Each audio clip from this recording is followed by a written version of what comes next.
Welcome to our channel. Today we how to authenticate Smartsheet with Google Drive for attachments. Quick tutorial step by step clearly. Open your web browser and navigate to the Smartsheet website. Log into your Smartsheet account using your credentials. Once you are in your dashboard, locate the sheet where you want to attach files from Google Drive. Click on the attachments icon, usually found in the toolbar at the top. In the attachments window, select the option to attach from Google Drive. A prompt will appear asking you to authenticate your Google account. Click on the Sign In with Google button to proceed. You will be redirected to a Google sign-in page. Enter your Google account email and click Next. Now, input your Google account password and select Next. Review the permissions and click Allow to grant access. After granting access, you will be redirected back to Smartsheet. Your Google Drive will now appear within the attachment window. You can browse through your files and select the documents you want to attach.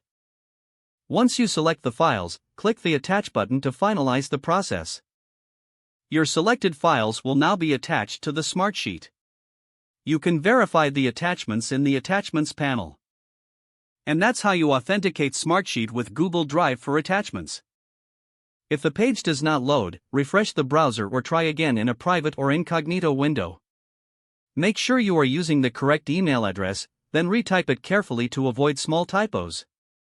If your password is not accepted, use the reset option and create a new strong password you can remember.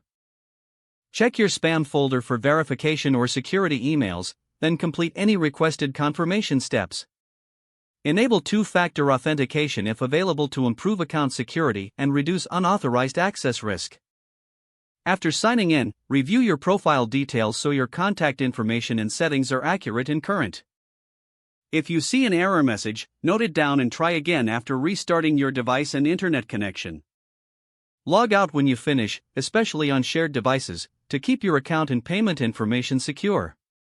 If the page does not load, refresh the browser or try again in a private or incognito window. Make sure you are using the correct email address, then retype it carefully to avoid small typos. If your password is not accepted, use the reset option and create a new strong password you can remember. Check your spam folder for verification or security emails, then complete any requested confirmation steps. Don't forget to like this video and subscribe to our channel for more step-by-step tech guides.